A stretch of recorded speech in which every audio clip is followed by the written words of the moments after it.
Are you like most sales and other professionals who want to grow their wealth faster than what they are currently doing through their company 401k, even with that company match, the stock market, or just plain saving money? Would you sleep better at night if you had the financial freedom to be job optional in just 3 to 5 years through investing in real assets? Maybe you don't want to stop working, but wouldn't it be cool if you could retire a decade earlier than most and do the traveling you and your family have planned for years while you're still young and can enjoy it? Let's face it, most busy professionals don't have the time or desire to take on more work outside of their W-2 to grow their wealth. On The Wealth Flow, each week we share the stories, the investments, and take a deep dive into the various asset classes that can deliver that accelerated growth to your portfolio passively. That's right, no extra work for you. Instead, we'll put your money to work. Learn what the 95% aren't talking about and join the top 5% of earners today on The Wealth Flow.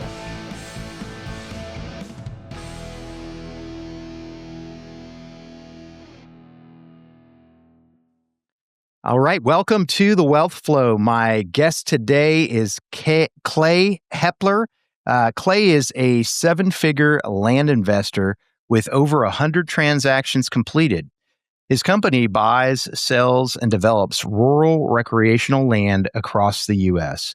He is the founder of Landman, a leading podcast, community, and newsletter in the land investment world.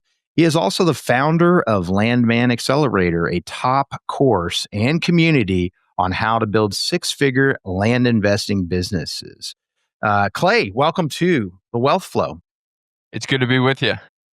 Yeah, I'm looking forward to this. And really, if we could maybe start with your background, going way back, where you grew up, and then just, what eventually led you to real estate investing. It's funny. It's kind of a full circle moment. I grew up in Pennsylvania, outside of Pittsburgh. You and I were talking about that before. And I grew up on a farm. So I grew up in the rural recreational world. Who would have known that I would be in that business when I grew up, when I got older. But I grew up on a farm. We had livestock, old spot pigs, horned Dorset sheep. So I really grew up in sort of that. Not many people have that experience. And so I grew up in that environment and, was privileged to go to some great schools, and then, went to college and played college sports, college lacrosse. Unfortunately, I got hurt. So it was like my dream to play college lacrosse kind of got stopped short. And I was also at that point really had aspirations of working for the State Department, the U.S. Embassy. And so I had a little bit of a experience down in Buenos Aires, Argentina, working for an NGO and through the State Department.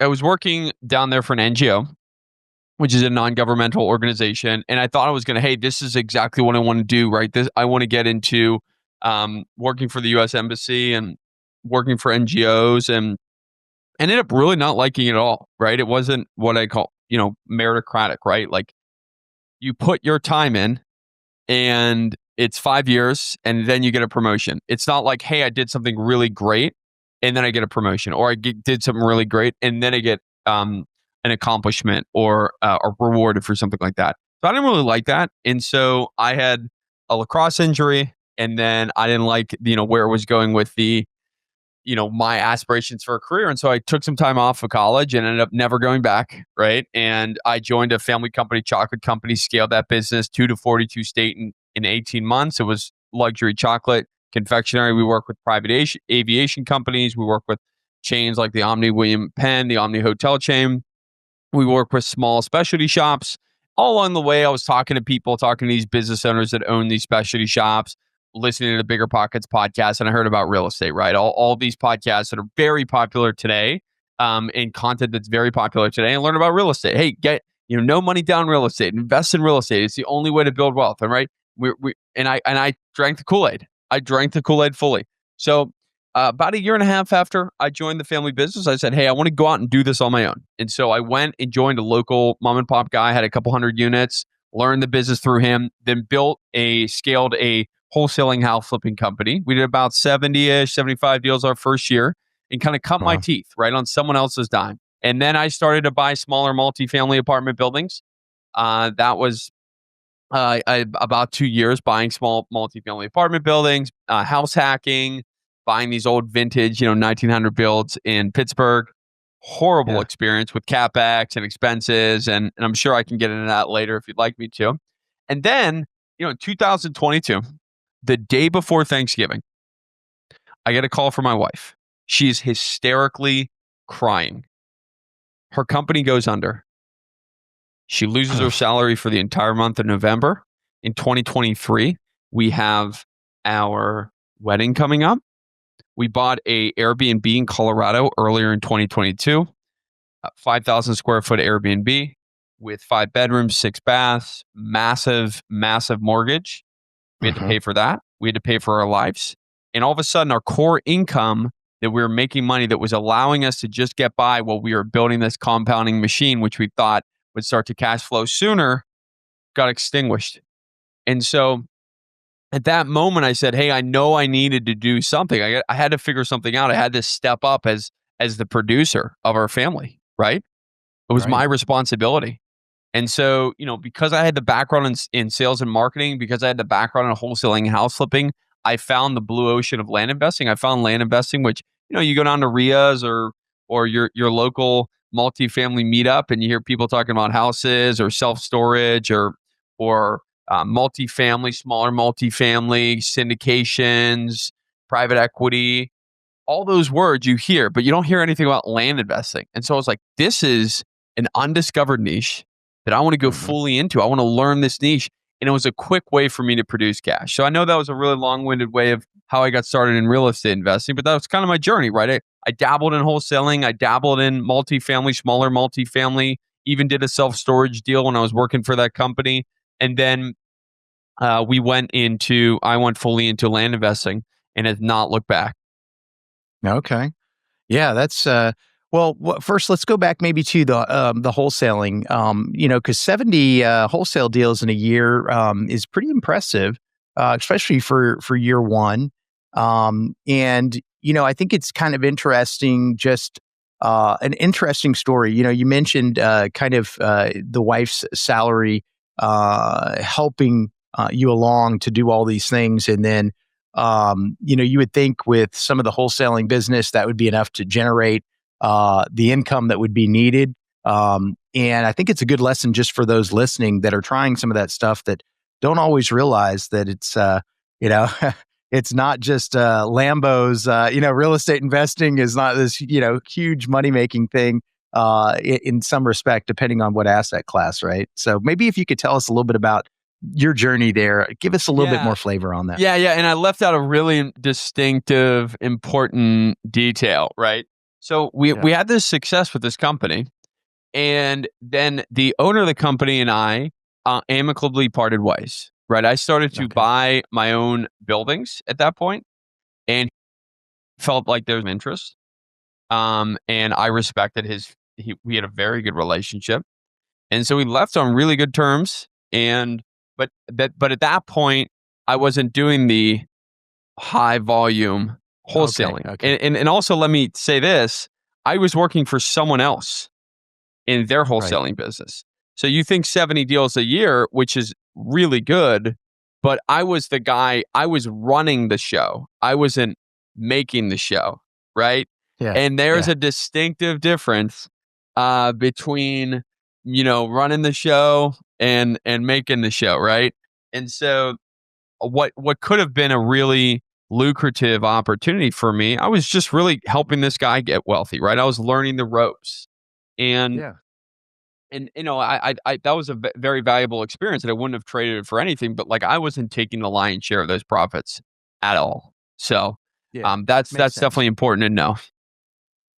Yeah, makes sense. And then maybe just tell us a little bit more, because obviously you've transitioned over to land and investing, and I definitely want to spend most of our time there.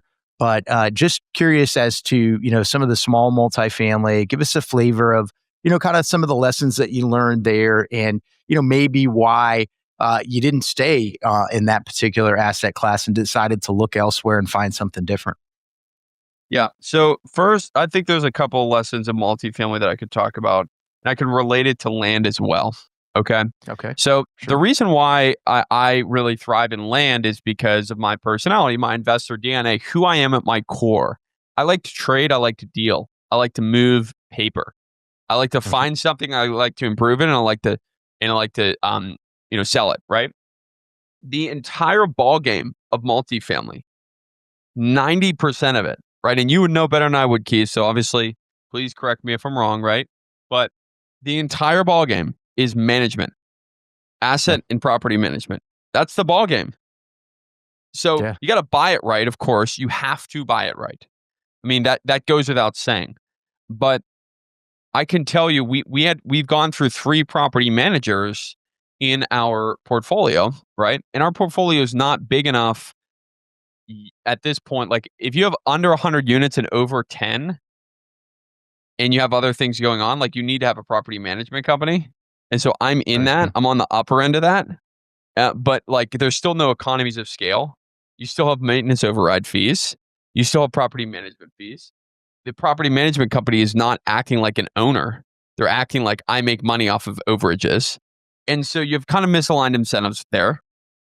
But the whole ball game is the managing of the asset. And so that's not my bent. That's not my skill set. And so I would say that it takes a certain type of investor to be really good at that type of asset class. Now there is a set it and forget it type of multifamily investor that I still buy real estate because of the tax benefits, right? It's an amazing tax benefit, right? Right. But in terms of like scaling that business, it's a very different skill set than scaling the land flipping business.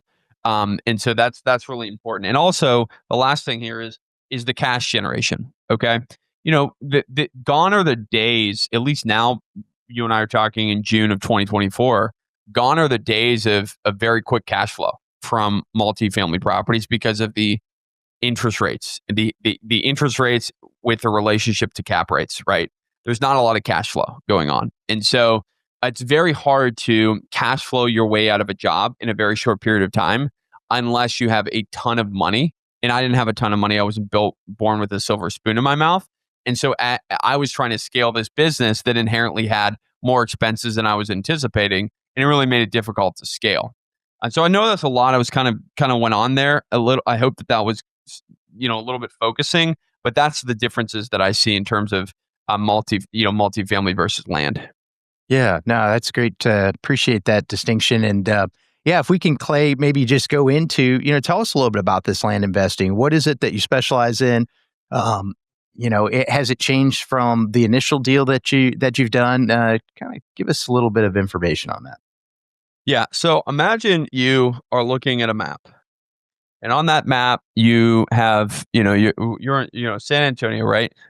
And you look in San Antonio, and then you draw an arrow from the center of San Antonio, and you draw an arrow an hour and a half to 2 hours outside of San Antonio, and then you draw a circle from the end of that arrow all the way around, like it's a big circle. So there's a big circumference. That area is what I target. That is rural recreational land. Okay. The reason why we like to target this type of land is because there's less competition. In main metro areas, there are more people, there are more eyes, there's more competition. There's less competition in investing in this type of land. The reason why I like investing in land in general is there's less holding costs than houses. When you own a house, when you're flipping a house, I don't know if you've ever flipped a house, but you got a Mm. lot of different expenses, right? You have utility costs, you have taxes, you have insurance, you have potentially debt like mortgage, you have maybe other miscellaneous fees like an HOA, and you also have the tax of dealing with contractors, which of anyone who knows, that's a big enough task for me, right? And Yeah. so you have a lot of carrying costs that are associated with. So lower competition because of the type of land that we look at, carrying costs. Another reason why I really like land and this type of land specifically is there's a multiple exit strategies. Okay. With an apartment building, or let's just say a house, right? You can really only do 3 things with a house. You could sell it cash, you could sell it owner financing, or you could rent it out. I mean, I guess you could do 4. You can leave it vacant, but like no one's going to do that. You want to make money, right? So what you can do with land is you can owner finance it. You can lease it out to a hunter, to a fisherman, to a farmer. You can develop it. You can develop it into self-storage. You can develop it into a pool. You can develop into an event center. You can develop into houses, multifamily, warehouses, anything. I mean, there's so many things you can do. You can reclassify it. You can take this land and say, this 15-acre tract is a farmland, but now I'm going to make it into a parking lot, or now I'm going to make it into what could be developed into a gas station. I'll reclassify it, and I could sell the value of the reclassification, right? So we have the owner financing. We could sell it cash, right? We could sell it straight up cash, and then we could just rent it out. We can rent it out to someone else, like a ground lease. I could rent it out to a national builder, or I could rent it out to an Arby's, and which is called a ground lease, right? And so you get a certain period of time that you're renting this land out to Arby's, and they build their restaurant, and you just get a monthly rent, and they pay for everything, all utilities, all development, everything. And so there's so many different things that we can do with land. And so these are the low competition, the low carrier costs, and our ability to exit make it such an attractive asset class. In addition to that, it really creates this foundation of understanding, and I could take a piece of land and do anything with it. And so there's a creativity component that I really like about it that really enables me to squeeze more profit out of each deal if I'm really, really good at it. So I'm not really sure if that answered your question. I kind of went off on a tangent there, but yeah, that's what I think about it. Yeah, it does. So give me some examples of maybe some of the land that you've purchased. How big of tracts are we looking at? And then, what are some of the uses that you've been able to? You mentioned several of them there, but tell us about maybe some case study type stuff of what you've done. One of the things that I find to be the easiest thing to do when you're getting into land is buying something by the bottle, sell it by the shot. You see restaurants get these massive, vans that drive up, and they got all the alcohol in there, and they buy their vodka wholesale, and they sell that, for $100 a shot, some crazy number, and they bought it for $50, right? And so we want to do that same thing with land, right? Because land inherently, as they go lower acreage increment, it's more valuable. Why is that? Because it's more accessible to more people. So a 1-acre tract could sell for $30,000 per acre. A 10-acre tract could sell for $5,000 per acre. And a 50-acre tract could sell for $1,000 per acre. I'm just giving examples. Here's a perfect example of how this works. So my firm purchased a 13-acre tract that was shaped kind of like a pie shape, right? 13 acres total. So we went into this 13-acre tract. So we bought it for $130,000, $10,000 an acre. We went in this, we surveyed this thing. We got perk tests, which is a percolation test, which basically tests the soil for the viability of a septic tank, right? Waste removal, right? In a lot of these places, because it is rural, there are not sewer lines. And so the way that someone who builds on the track gets the waste out of their house, they store it in a septic tank, right? And so we test for septic tanks. We took this 13-acre tract, and we cut it up into, 4 3-ish acre tracts. So we bought it for $10,000 an acre, and we're going to exit at $25,000 an acre. Because the numbers that we are getting at $10,000 an acre, right? We got it for a good number. We got it for, let's say, maybe 80% of market value, right? The seller is willing because we're buying it cash, because we're buying it as is, no BS. We're going to do it 80% of market value. But because we were able to force value through the appreciation thing that we're cutting this thing up or making it into smaller little farmlets, kind of like 3-acre tracts that someone could put their little home outside of a major city in the South. And we went in there and we cut it up a little bit. We built out a little home site and a little gravel driveway. Not too expensive, right? But people eat with their eyes. And so we took a tract that was worth $130,000, right? And we made it worth a lot more than that, right? We made it worth over $300,000. So our ability to recoup, we can make 6 figures on these deals because we can force value. Now, 6 figures is just the total beginning, right? There are people that will go in there and reclassify these properties and make 7, 8-figure checks. Now, I'm not there yet, right? My business is really focusing on the rural recreational tracks, and we're doing flips. Like our average deal is buy something for 50,000, sell it for 100, buy it for 100, sell it for 180, 200. And so those are our core base hits. That's how we run our business. But there's so many ways to take the skill set you learn at the base level of of land investing and take it into, I'm going to develop this track and sell it to a multifamily investor. I'm going to sell it to Keith. Keith's going to go and develop a multifamily track, a multifamily building on it. I bought it for $5 million. I'm selling it to Keith for $8 million because I went through and did all the engineering drawings and everything related to how to prepare this site for going vertical, as they call in the industry. And I made $3 million. And that happens. There are firms that do that all day of the week. So the versatility, the profitability, and the lack of competition makes land such an incredible asset class to be a part of. Yeah. Tell us a little bit maybe about the holding costs. Are you buying these cash? Are you financing them? Tell us a little bit about what that looks like. So normally in the land investing space, there's sort of two ways to approach this, right? It's straight up cash buys. There are lenders in the space that are sort of private equity joint venture lenders. So think about like your percentage. So you might split the profits 70-30. Because the profits are so massive in this business, you might split the profits with a funder, 70% you as the operator, 30% the funder. And then after a certain period of time, maybe 60, 90 days, then it changes from 70-30 to 60-40. Sometimes it's after 30 days. So a lot of times there is access to capital that's mostly equity capital, right?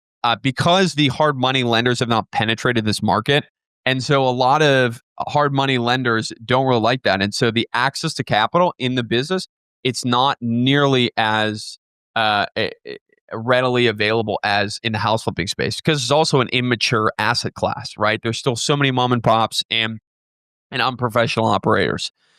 So that's how we finance a lot of our deals, right? We raise capital. So we raise capital from individuals, high net worth individuals. We raise capital from high net worth individuals, or if it's something that's a little bit more unique, like for example, we're buying an 85-acre tract in right outside of a major metro area in the southeast, and we're going to use bank financing. So we're going to use bank financing to basically 75% LTV of the purchase price, and we're going to buy it for about $4,800 an acre, and we think we'll probably exit at $8,800 an acre, $8,500 an acre. So we can really tell a compelling story of the loan to value is actually lower than 50% of the value of the property, because we're going to be putting 25% down on the purchase price.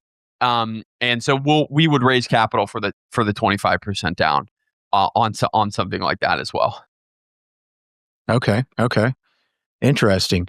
And then as far as if you did use bank financing, like on that last example, so what are you doing for the monthly payments that you're inevitably going to have to be paying? Since it's not necessarily generating cash right away, how are you overcoming that in your kind of underwriting of the deal? Right. So, it becomes more complicated, right? When there's not attributable cash flow, right? And so, what banks will look at, and usually we're working with local agricultural banks, farm-based banks, local community banks. I mean, we're not working with Chase Bank, right? And a lot of even like mid-sized regional banks, they don't like this type of lending. So it's actually much harder to get this type of lending. So what they will do is they will look at our models of in like how quickly are we selling these properties. They'll look at our historics. It's really a story that we're telling. But also, I mean, that there comes a point with, how sophisticated you are as an investor. You can show, hey, I have this much of inventory in, and they can attribute sort of a cash flow to receivables that we have in our business in terms of the deals that we have on the market and the equity that we have in those deals, based on a market analysis. And they could say, okay, that there is this amount of equity in the business, and or if there's just flush cash in the business, or you have someone else that's a high net worth person that could sign on your behalf. They kind of add all those together to come up with the underwriting of their deal. but it's really not cut and dry. It's really bank by bank. And so I can't give you this is exactly how to do it, but I can say that, we add high net worth people in our investor deck, right? We have cash in our business. We have a story. We have a track record. And so all those things add up to a very compelling story. Yeah, yeah, makes sense. And then for the investors that invest alongside you, there's not going to be preferred returns along the way since there's not cash flows necessarily coming in. Although there could be, I guess it depends on the deal that you're structuring, right? If you're renting this out to somebody from a recreational standpoint, or some of the other examples that you gave about land leases, of course, there's going to be income there. But in most cases, are they investing and holding for the exit, or what does that look like as an investor? Exactly. So, everything is based on the exit, and Okay. and so we will usually we exit the smaller deals, right? The 50 buy for 50, sell for 100. We'll exit those in less than 6 months, and so investors really like it because when they get involved, especially at the beginning, there's not a large commitment. It's not like, hey, I'm asking you to write a check for $250,000.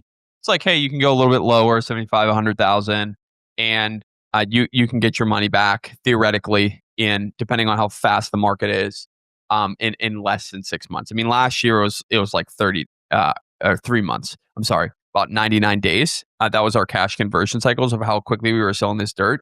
But now it's just gotten a little bit longer just because of interest rates and sort of the market as a whole. But we're still exiting the majority of our deals in under 6 months. So, Okay.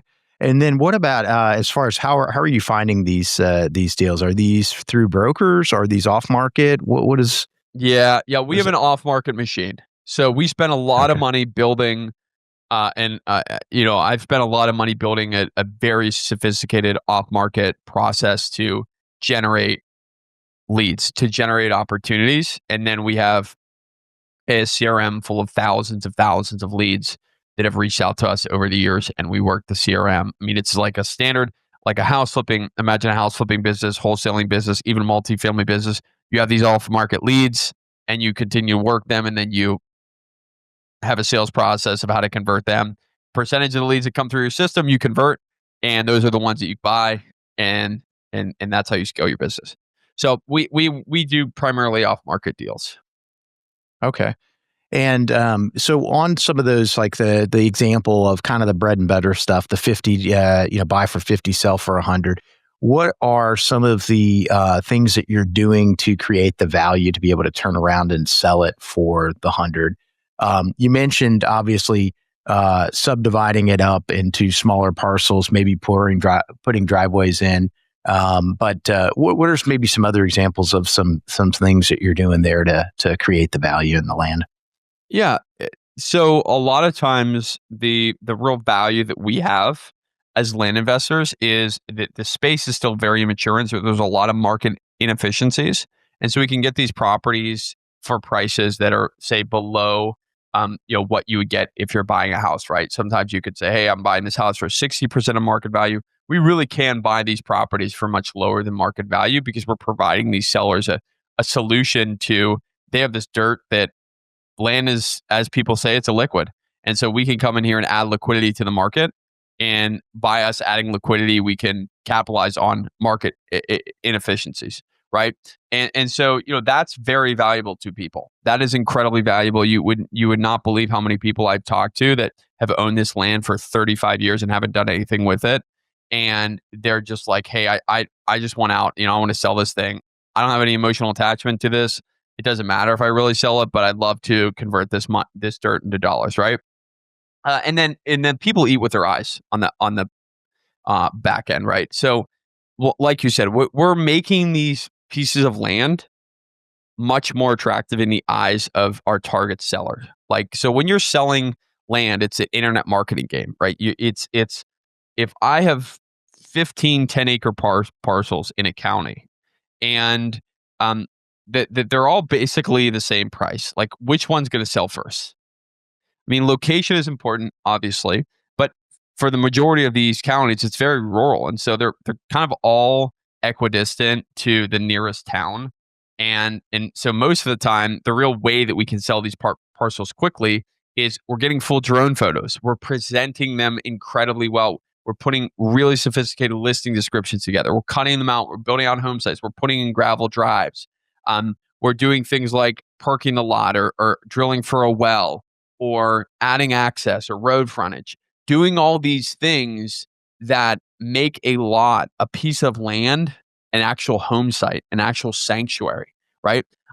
If you walk into a house and it's sort of like it's well-priced house in a nice neighborhood, but it kind of feels like enclosed. So like it kind of feels like, man, this, I don't know how to describe this, but I just feel like the ceilings are too low or something. It just doesn't give me a good feeling.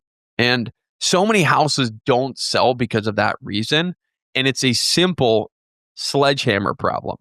You move this wall, you sledgehammer this wall, right? You open up the kitchen, you have this living dining room, kitchen, open space, and then you have the light that comes from the backyard, and the light comes in, and you have this beautiful space with recessed can lighting, so it feels, a taller ceiling.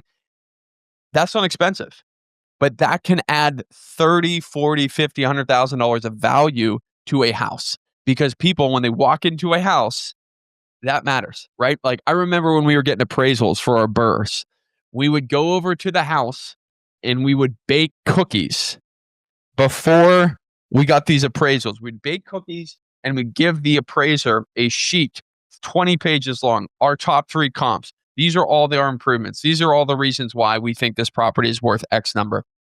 Guess what?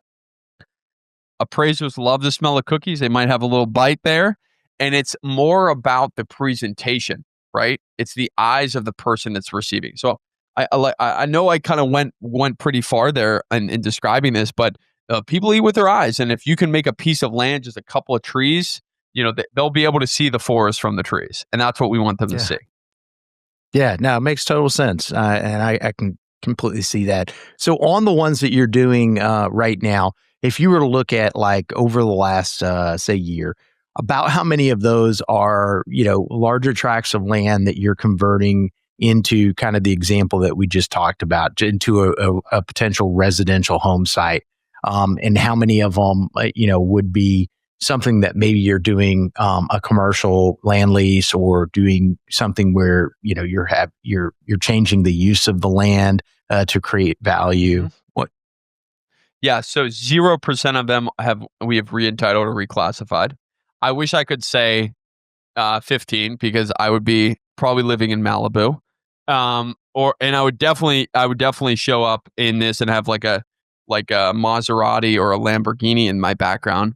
But unfortunately, we haven't done those. So we're primarily doing this rural recreation. This is the bread and butter, right? And this is what produces financial freedom. And then abundance, when we go beyond that, right? When we get to the level of we're now thinking about how do I build 7-figure checks into my business?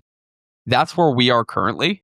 The majority, when I say majority, I mean all of our deals currently are the bread and butter deals, are the rural recreational deals that we're getting, forcing that value on and, purchasing, buying for 50, sell for 100, buy for 60, sell for 120. Those types of deals are our bread and butter, and we are evolving into the next level of deals. But we love this. I mean, those deals are what keep the light on, right? Those deals are what get you to financial freedom. And that's what I focus on. That's what I want. And the whole goal of the business, right? The whole goal of the land investing business isn't because I love land. I mean, it's a means to an end. It is a vehicle. And so I always viewed land investing as a cash generating machine. The wealthiest people in America often have a core business that have a large cash generation component about them. I mean, I'm not a tech CEO, right? I'm not going to create the next Stripe or Twitter or Facebook. I just wanted a business that was boring, that was simple, that was easy for me to understand, and that I could apply my skill set to, and I could create a lot of income. And then I could take that income and invest like you invest, right? I can invest in more multifamily properties. I can invest in cash generating assets. And that's it. That's literally my plan. So I'm building this business, this land investing business. I take a certain percentage of my profits, I stash them away. I keep stashing them. And then I take that profits when they get big enough. And then I apply it to a down payment on a larger commercial building.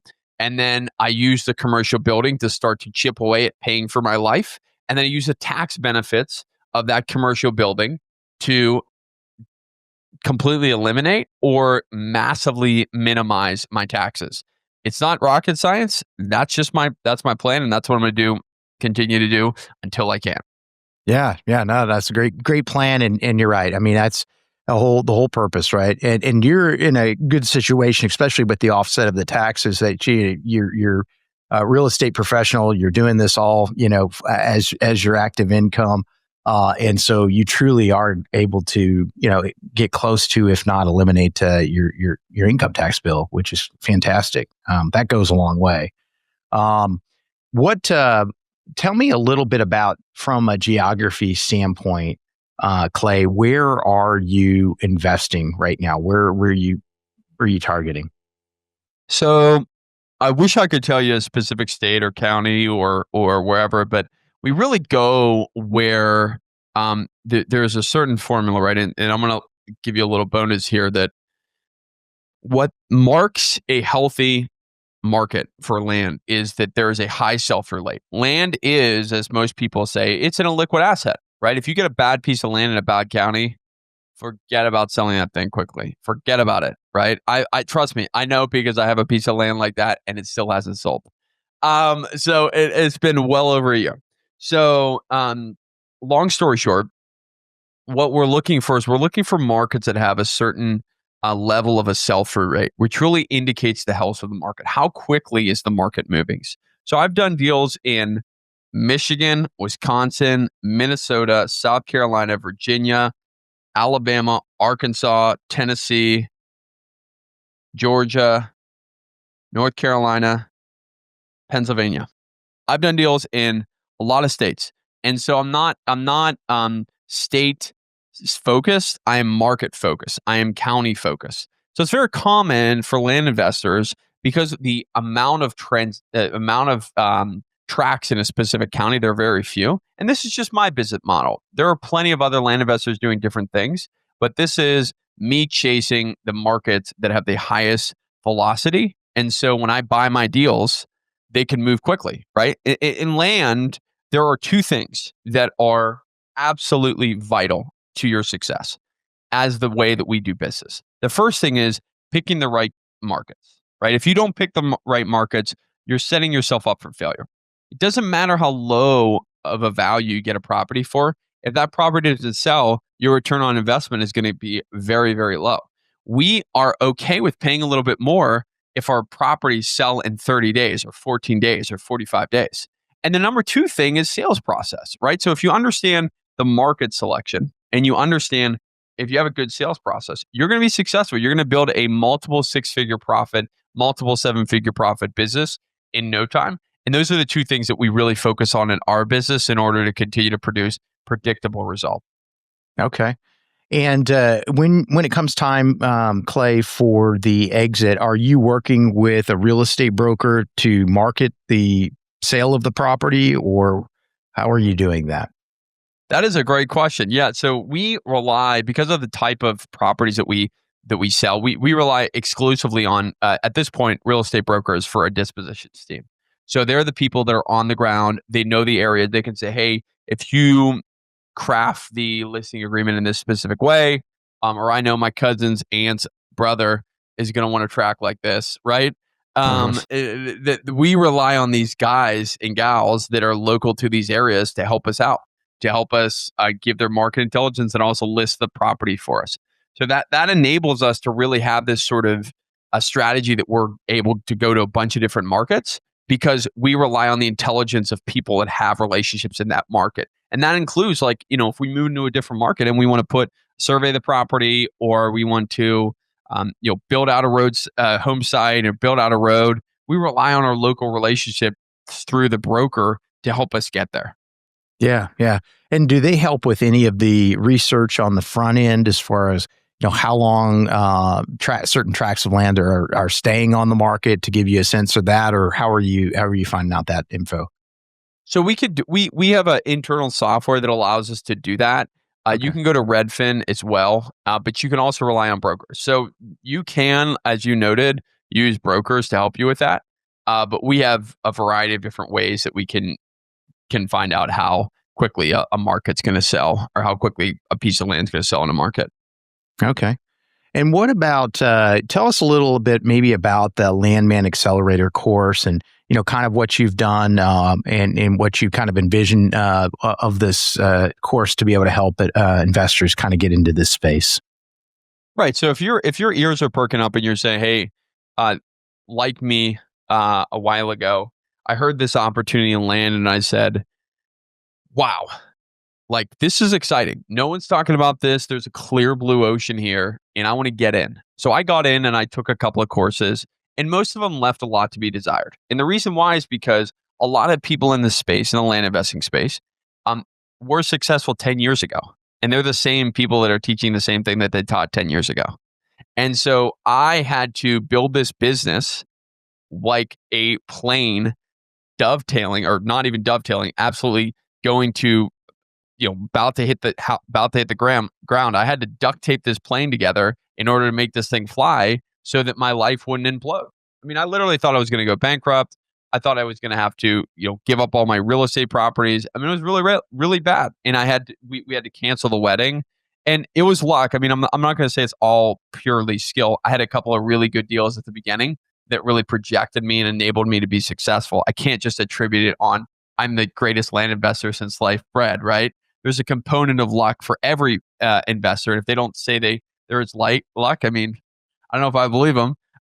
But I took a lot of these courses, right? And they left a lot to be desired. And so the reason why that I'm, adding this, offering the Landman Accelerator, is it's going to be the premium course in the market, right? Of course, there's an opportunity here. I mean, I'm very candid about, there's an opportunity for me to really build a community. And there's a lot of opportunities for business in the future. Maybe we partner with a deal in the future. Maybe there's an opportunity for us to work together in the future. And that's, the Landman course offers that opportunity to me.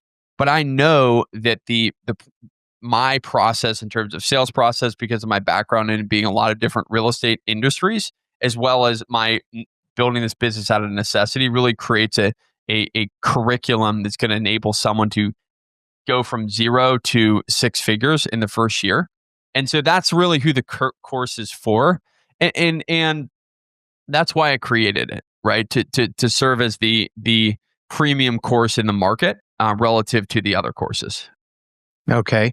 And then what about, tell me a little bit about, Clay, do you still have your short-term rental up in Colorado, and where was that located? Oh man, I do not have that short-term rental. I'm so glad that I don't. I'm so glad that we sold it. We sold it in December of this past year. Okay. And it was in Grand Lake. Okay. Not really. Do you know Grand Lake? No. It's right next to Rocky Mountain National Park and Steamboat. Okay. And yeah, so that general area. Okay. Fantastic. Yeah, we did our first one in 2022 as well, and I actually put it on the market this year, so and this year it's doing better than it was our first year. Our first year was like, I'm going to see how this thing does. We didn't buy it as a second home; we bought it, to make money, and we basically covered our expenses, but that wasn't the intent. So. Right. That's why I put it on the market. But yeah, this year it's doing a lot better. So we'll see. Ours is up in North Carolina, kind of Smoky Mountains, near Smoky Mountain National Park.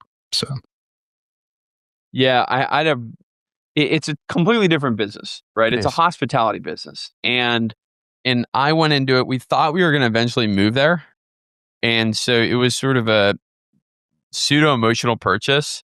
And when you're buying a business like a hospitality business, it shouldn't be emotional at all.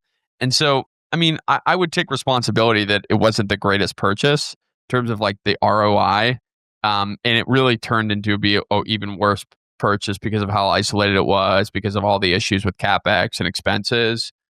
So I'm glad that I sold it. I'll tell you that. Yeah, makes sense. A lot going on though. It's that's neat though that you found this niche for yourself, and it seems like it's been very good for you. What this has been really cool. I love hearing. It's always fun to talk shop and hear what other people are doing to make money. And I think you've got your systems dialed in, and really excited to hear all that. Tell us if Clay, if you want people want to invest with you, if they want to find out more about you, where is the best place for them to find you and Yeah, connect? so I'm on social media, right? Clay Hepler on LinkedIn, Instagram, Twitter, Facebook. Everywhere I'm on. I'm very active on social media. land-man.io is my website. If you want to learn a little bit more about the Landman Accelerator, you can go on that website. If you go to any of my social media channels, I have a newsletter, and in the newsletter, I break down thoughts that I'm having currently about the land market, how to succeed as a land investor, both active and passive, and then a deal breakdown every week. And people have found that really helpful. So it sort of gets into my mind on a weekly basis on how to be successful investing in land, both as an active and passive investor. And so if you have a curiosity and sort of viewing from afar, you don't really want to take the full step and jump into a Landman Accelerator, you just want to learn a little bit more about land business in general, feel free to join the newsletter. It's completely free, and I kind of pour into it every Friday morning. Yeah. Okay. Sounds good. And give me maybe your vision for your company. Where you see yourself going in 3 years, 5 years, 10 years down the road. Yeah. So the company like my Hepler Land Holdings, my land flipping, or Yeah. Landman Accelerator. Everything associated with Yeah. it. So I mean, at the core level, and I kind of think concentrically. Number one, I want to build a foundation. I have a 10-week-old boy. Mhm. And I look at this guy every single day and I say, I'm going to build you an incredible life, man. I'm going to be the father that you're proud of. Not only because I'm successful financially, but because I'm an example of what a real man, a real father should be emotionally, psychologically, physically, health-wise, vitality. And I want to be that example for him. And so I view as entrepreneurship as the absolute greatest self-development uh, the self-development book and course and coach ever. I mean, you learn more about yourself and how inadequate you are in so many ways by just being out on the field, right? Being in the arena. And so, at first, I want to build a foundation for my family, right? I want to help my parents retire. Like my parents have worked so hard, they got destroyed in 2008, and still haven't recovered. And so, one of the things is I really want to help them retire. I want to give them a life that they hadn't been able to live for the last 20 years. um, Put my family in create a foundation for them. So at first, I really want to help my family out and my parents. It's really important to me. And then for the companies, the Landman Accelerator it's the beginning of this course of building wealth with the vessel of land investing. But it's not going to be just land investing course, see you later, goodbye. It's going to be an ever evolving, ever growing community of land centric investment that's going to enable you to build financial freedom. So after you build this incredibly successful land investing business, maybe Keith is a guy that you need to connect with to invest with him in his multifamily fund. Could you have a little bit of additional land investing cash that you want to put into something that's going to produce cash flow? Or maybe someone else, and really it's this vessel of financial growth for everyone who's involved for the landman companies. And that's going to build into a variety of different things, events, community, an opportunity for everyone that's involved to get to financial freedom through the vessel of land investing. When it comes to Hepler Land Holdings, I'm inspired every single day by the people that are part of my organization. And I want to build in the next 3 years, a $15 million a year business in doing land entitlements, reclassification, flipping. And then when it comes to, 10 years down the line, I want to be in the, $35-40 million a year gross business. And then just creating this culture of extreme ownership, total ownership, and radical adaptability, creating that culture in bringing people in my world that I want to do life with, like that's what inspires me. So I know that's a long answer to what you're looking for, but that's the vision for the business and my personal life. Yeah, it sounds like you've got that vision down, and that's obviously the first step, right, in making it all happen. So, congratulations, that's great. How about I got two more questions, Clay, that I ask every guest. One would be, just what advice you might give somebody who's just starting out in their investment journey. Yeah. So the first piece of advice that I would give someone is, find out who you are, your investor DNA. And when I say that, I mean everyone has a unique set of qualities, experiences, perspectives, and skill sets that they can apply. If we're talking about real estate, they can apply to real estate. The investor who's going to be good with Airbnbs is going to be an investor that's going to be different with multifamily or different with land. For example, land, anyone could come in and succeed, but I find that the people that are have more sales and marketing orientation, because it is a trader, dealer, flipper business. Those are the people that succeed quickly and succeed long term. And so knowing what your investor DNA before you jump into any asset class is critical. All right, Clay. And then just one last question, just a book recommendation. It doesn't have to be real estate related, but it certainly can be. Just something that's been impactful that you've read. Yeah. So this book I believe, is what really popularized the 80-20 principle. It's called the 80-20 principle by Richard Koch. And those who don't know, it's basically talks about like 20% of the results of our life come from 80% of the results come from 20% of our things that we do. And that is really, really, really important to know, especially when you're getting into a new business. What are the things I mentioned earlier with land investing? The sales process, having a good sales teams, and market selection, that's the 80-20. Every business has an 80-20, and everything in your life has an 80-20. And so that was a really impactful book for me to really put that into front of mind and start to apply that to my life. Awesome. Well, Clay, this has been fantastic, man. I've enjoyed it. I appreciate it. And I appreciate you taking the time to join us on a Sunday as well. So thanks so much. And I think we'll call it a show. Let's do it. Thanks, Keith, for having me. I appreciate it. Yeah, thanks. Being that you're still here, I trust you found value in this episode. I personally wish I would have known these guests and strategies when I started my wealth creation journey.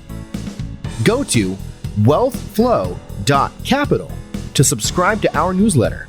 And as a free gift, we will send you our quarterly market report and the top 10 things to look for in an investment opportunity. Take a minute to give our show a rating and review. Help us reach 1 million professionals by subscribing and sharing this episode with someone you know who could also find value in it.